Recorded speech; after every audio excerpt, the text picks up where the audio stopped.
क्या आपने कभी सोच के देखा है, दुनिया के 5th लार्जेस्ट इकोनॉमी होने के बाद भी आज हमारे इंडियन पासपोर्ट को बाहर क्यों वैल्यू नहीं दिया जाता है? दुनिया के 4th लार्जेस्ट मिलिट्री बजट हमारे इंडिया में है, फिर भी हमारा इंडियन पासपोर्ट आज के टाइम पर क्यों इतना कमजोर है? आज के टाइम पे आपके पास अगर एक इंडियन पासपोर्ट है एंड आप अगर यूएस से जाने के लिए वीजा अप्लाई करोगे तो आपको ऑन एन एवरेज 500 डेज का वेटिंग टाइम दिया जाता है। लेकिन दूसरे साइड में आप अगर एक सिंगापुर के रहने वाले हो, जापान के रहने वाले हो, तो आपको भी वेट करना पड़ेगा, लेकिन वो टाइम है max to max 7 to 10 days. Cool right? It's very cool. 7 से 10 दिनों के अंदर आपके पास आपका वीजा होगा, आप उससे यूएस जा सकते हो। सिर्फ इतना ही नहीं, एयरपोर्ट में भी आपको काफी आसानी हो जाएगी। इमिग्रेशन से लेकर सिक्योरिटी चेक तक हर एक चीज बहुत ही आराम से हो जाएगा। अगर आपके पास सिंगापुर की पासपोर्ट है, कनाडा की पासपोर्ट है, जापान की पासपोर्ट है, तो वही अगर आपके पास इंडिया की पासपोर्ट है, पाकिस्तान की पासपोर्ट है, बांग्लादेश की पासपोर्ट है, तो आपको एक शक के नजर से देखा जाएगा। आपको बहुत ही लंबा प्रोसेस फॉलो करना पड़ेगा। ये एक कड़वा सच है आज के टाइम पर। एंड बस इतने में ही ये खत्म नहीं होता। अगर आपके पास जापान के पासपोर्ट है या फिर सिंगापुर के पासपोर्ट है, तो आप 193 कंट्रीज में वीजा फ्री ट्रैवल कर सकते हैं। अगर आपके पास जर्मनी का पासपोर्ट है, स्पेन का पासपोर्ट है, तो आप आराम से 192 कंट्रीज में वीजा फ्री ट्रैवल कर सकते हैं। मतलब आज सुबह आपने उठ के सोचा कि हाँ मेरे को यहाँ पे जाना है, आप बस फ्लाइट टिकट बुक करो, निकल जाओ, वीजा प्रोसेस फ्री है। लेकिन आज के टाइम पर आप अगर एक इंडियन सिटीजन हो तो आपको 60 कंट्रीज में वीजा फ्री ट्रैवल करने को मौका दिया जाता है। जो 2022 में 58 था, 2023 में 2 कंट्री और बढ़ा दिए गए हैं। अभी 60 कंट्रीज में आप वीजा फ्री ट्रैवल कर सकते हो। अब यहाँ पे आप कह सकते हो कि यार हम इंप्रूव तो कर रहे हैं। हाँ, ऑब्वियसली हम इंप्रूव कर रहे हैं, बट क्या ये इंप्रूवमेंट जो है ये सफिशिएंट आपको लग रहा है? The answer is no. ये इंप्रूवमेंट सफिशिएंट नहीं है, हमें और भी ज्यादा इंप्रूव करने की जरूरत है आज के टाइम पर। क्योंकि आज इंडिया जिस लेवल पर है, वहां पर इंडियन पासपोर्ट का 82nd रैंक पर होना ये अपने आप में एक फेलियर है।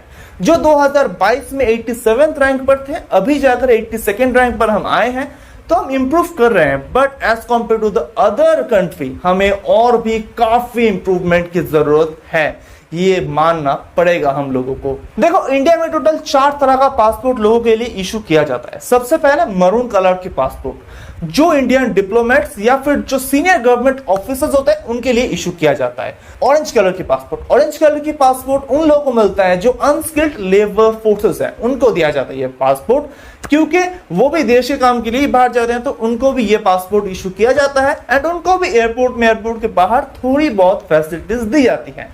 अभी बात करते हैं व्हाइट कलर की पासपोर्ट, जो इंडिया का मोस्ट पावरफुल पासपोर्ट है। ये पासपोर्ट इंडिया के most senior officials, government officials को इशू किया जाता है, जो देश के काम के लिए अक्सर बाहर जाते रहते हैं।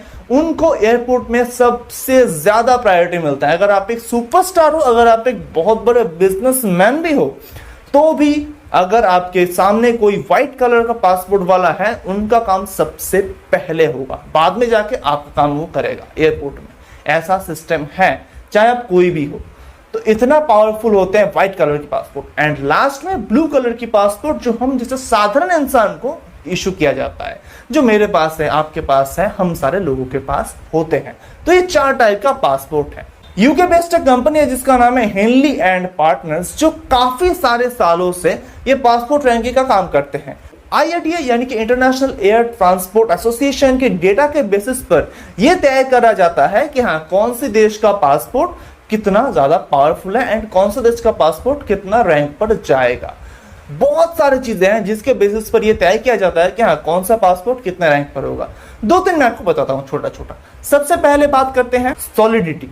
ये क्या है दोस्तों? यहां पर यह कहा गया है कि उस देश में जो लोग रहते हैं वो कितना अच्छे हैं, उनके अंदर कितना अच्छा भाईचारा है, वो देश में कोई वायलेंस तो नहीं होता, वो देश में सिविल वॉर्स तो नहीं होता, लोग दंगे तो नहीं करते, लोग कितना सेफ है, मेनली ये वहां पर देखा जाता है।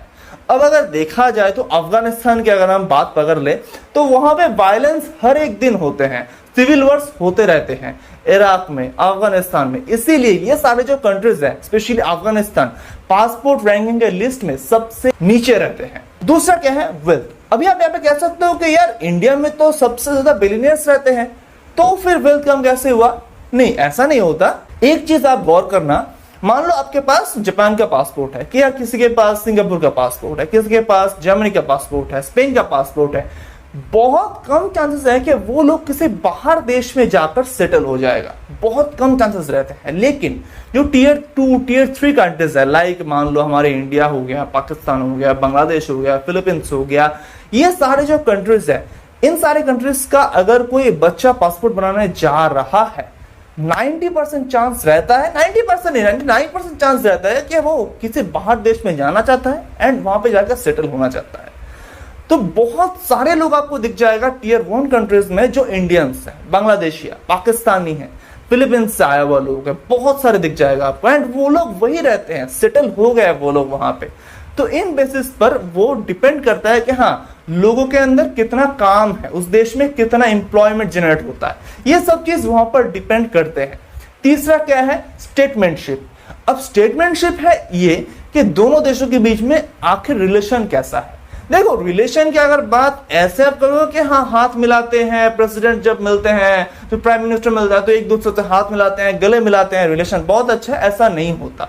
ये तो आउटर लुक आप देख रहे हो, बट इनर का क्या है? इनर में काफी सारे देशों के अंदर काफी सारे दिक्कतें हैं, और भी काफी सारी चीजों पर डिपेंड करते हैं, लाइक बिहेवियर कैसा है वो देश के जो लोग हैं उनका, कैसे बात करते हैं एक दूसरे से, कैसे काम करते हैं वो, इन सारी चीजों पर डिपेंड करता है। इन सारी चीजों पर ये जो पासपोर्ट रैंकिंग है वो डिपेंड करते हैं। अब सवाल यहाँ पे आता है कि कैसे काम करती है तो पता चला, लेकिन हम सुधारे कैसे इसको, ऊपर कैसे आए?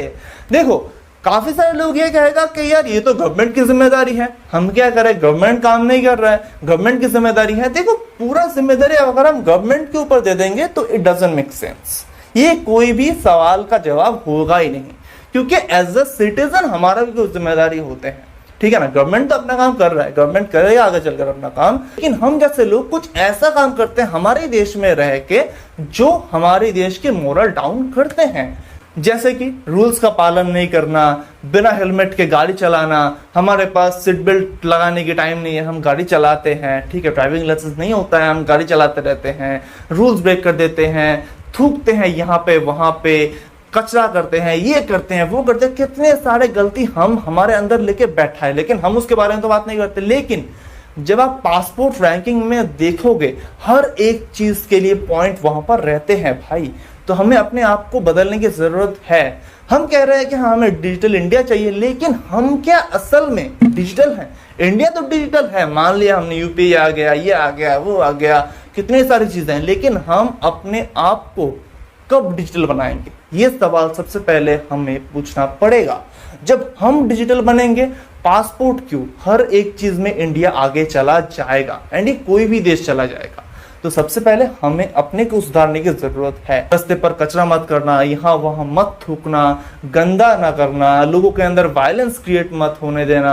अगर आज के टाइम पर कोई झगड़ा होता है ना, तो हम उसके मजे लेने के लिए चले जाते हैं, लेकिन हम उसको रोकते नहीं है कि भाई झगड़ा मत करो, ऐसा नहीं करते हम और मजे लेते हैं उसका। तो ऐसा बिल्कुल बंद करना पड़ेगा हमको। दो छोटे छोटे चीज जो मैंने खुद देखा है, मैं आपको बताता हूँ क्या क्या होता है हमारे देश में। इंडिया के काफी सारे गांव में आज भी ऐसा होता है कि जो एजेंट होते हैं वो क्या कहते हैं साधारण लोगों के, हाँ आपको यूएसए जाना है, वीसा हम करवा देते हैं, H1B वीसा हम करवा देते हैं। अबे साले, H1B वीसा करने की औकात है तेरी? है, सबसे पहले ये समझने की जरूरत है भाई साहब, H1B कैटेगरी के जो वीसा है ये कोई इंडिविजुअल पर्सन अप्लाई कर ही नहीं सकता। ये किसी मल्टीनेशनल कंपनी अप्लाई कर सकते हैं, या फिर आप किसी अमेरिकन कंपनी या फिर किसी देशी कंपनी में जाके इंटरव्यू दो, फिर अगर आप सिलेक्ट हुए तो बाकी का जो प्रोसेस है वीसा का वो कंपनी करेगा। आप ऐसा इंडिविजुअल कभी नहीं कर सकते वो अप्लाई H1B वीजा के लिए। ये बिल्कुल गलत है। अगर कोई आपको बोल रहा है ना कि हाँ मैं करवा दूंगा आपको H1B वीजा, भाई वो झूठ कह रहा है आपसे। अगर 500 रुपए में मांग रहा है ना, 5 रुपए में मांग रहा है, तो वो 5 रुपए आपका चला गया, वो 5 रुपए आपका नुकसान है, वो कुछ नहीं कर पाएगा, क्योंकि उसका इतना हिम्मत ही नहीं है कि H1B वीसा का फॉर्म फिलअप कर सके। ठीक है, ये सच बात है। एंड ये इंडिया में होते हैं, बहुत होते हैं, जिनके पास उतना नॉलेज नहीं होता वो इस ट्रैप में फंस जाते हैं। आज के टाइम पर भी ऐसे बहुत सारे लोग हैं जो लोगों को ऐसे गलत जानकारियां देते हैं। एक बाहर की किस्सा है, मैं आपको बताता हूँ। दुबई की बात है, मैं पाम जुमेरा में रास्ते में शाम के टाइम था, मैं जा रहा था, चल रहा था, वहां पर मेरे सामने तो बंदे थे, वो बांग्लादेशी थे। ठीक है। वो बिस्किट खा रहे थे, बिस्किट खाते खाते रास्ते में जा रहे थे एंड जब बिस्किट खाना खत्म हो गया तो उसने क्या किया, पैकेट जो था उसको साइड में फेंक दिया। अब पता नहीं कहाँ पे पुलिस था, मतलब हमको दिखा भी नहीं कि वहां पे पुलिस है। ठीक है, 3-4 स्टेप वो चले, पुलिस आ गया, पुलिस आके पकड़ लिया, पुलिस आके पकड़ के उसके ऊपर केस दे दिया। केस कैसा केस, उसको फाइन देना पड़ेगा। कितना फाइन, 400 का। अब 400 रुपए नहीं है भाई साहब, 400 दिरहम है। जब मैं दुबई में था तब 20 रुपए शायद था, एक दिरहम का 20 रुपए शायद मिलता था। तो वहां पर 8,000 रुपए जितना कुछ अमाउंट होता है, तो 8,000 रुपए जितना अमाउंट वो लोगों को फाइन देना पड़ेगा सिर्फ एक पैकेट नीचे फेंकने के लिए। ठीक है, क्योंकि डस्टबिन तो बना होता है ना, वहां पे जाके फेंको, अपने रास्ते पे क्यों फेंका। 8,000 रुपए फाइन। और शुक्र है कि उन लोगों के पास 8,000 रुपए थे। अगर 8,000 रुपए नहीं होता उनके पास तो उनको 6 महीने के लिए जेल हो जाती। बाद में जाके उनसे पूछा जाए कि हाँ वेयर यू फ्रॉम, तब उन्होंने कहा कि वी आर फ्रॉम बांग्लादेश। तब मुझे पता चला कि वो बांग्लादेशी थे। एंड मैं देखो बांग्लादेशी को मैं नीचा नहीं दिखा रहा हूँ, बट ये प्रॉब्लम हमारा भी है, इंडियन पाकिस्तानी, हम ऐसा करते हैं भाई साहब। वहां पे जाके देखो, बाहर ऐसा कुछ चीजें नहीं चलता है। बाहर की जो पुलिस होता है ना, स्पेशली दुबई की जो पुलिस होता है ना, बहुत स्ट्रिक्ट है। मैंने खुद देखा है भाई, मतलब आप बुलाओ 5 मिनट के अंदर आपके पास पुलिस कहां से आ जाएगा, क्या आ जाएगा, आपको पता भी नहीं चलेगा। जैसे उस दिन हुआ था, मतलब हमें दिखा भी नहीं पुलिस है, 2-3 स्टेप चला पुलिस आ गया, आके पकड़ लिया। भाई साहब उस दिन से मैं बिल्कुल चुप हो गया था वहां पे। मतलब मैं कुछ भी करना चाहता था ना, बिल्कुल शांत, हाँ या करूँ, हाँ ठीक है, उसके बाद मैं करता था। इतना डर हो गया था मुझे, क्योंकि हमारा तो ये स्वभाव है ना कि हम कुछ भी खाते हैं, पीते हैं, वहीं पे फेंक देते हैं, वहीं पे ये कचरा कर देते हैं। बाहर में तो ऐसा नहीं चलता ना, रूल्स ब्रेक बाहर में बिल्कुल चलेगा ही नहीं। तो हमें भी ये सब सीखना पड़ेगा, क्योंकि आज के टाइम पर हम लोग अगर कुछ अच्छा काम करेंगे ना, कुछ अच्छा चीजें सीखेंगे ना, तो हमें देखकर हमारा जो अगला जनरेशन है वो भी वही सेम चीज दिखेगा। तो हमें सबसे पहले अपने को सुधारने की जरूरत है, फिर हम ये कह सकते हैं कि हाँ हमने कुछ तो किया है अपने देश के लिए। तो भैया यही बात था। इसी के लिए हमारा जो पासपोर्ट है आज इतना नीचे है, जो थोड़ा थोड़ा करके ऊपर आ रहे हैं, लेकिन हमें और भी इसको ऊपर लेके जाना है एंड ये हमें करना है सीरियसली। तो वीडियो आपको कैसा लगा मुझे नीचे कमेंट करते हुए जरूर बताना। एंड आपको अगर वीडियो अच्छा लगा तो वीडियो को एक लाइक जरूर कर देना प्लीज, ताकि मेरा हौसला थोड़ा सा और बढ़ जाए, मैं आगे और भी अच्छा वीडियो आपके लिए ला पाऊँ। एंड सब्सक्राइब अगर नहीं किया, पहली बार वीडियो देख रहे हो तो प्लीज सब्सक्राइब कर देना यार, बेल आइकन बजा देना। वीडियो देखते हो सब्सक्राइब नहीं करते हो, बुरा लगता है यार, दिल से बुरा लगता है। प्लीज सब्सक्राइब कर दो, बेल आइकन बजा दो। चलो मैं मिलता हूं आपसे नए कोई वीडियो में नए टॉपिक के साथ में, तब तक के लिए जय हिंद, वंदे मातरम।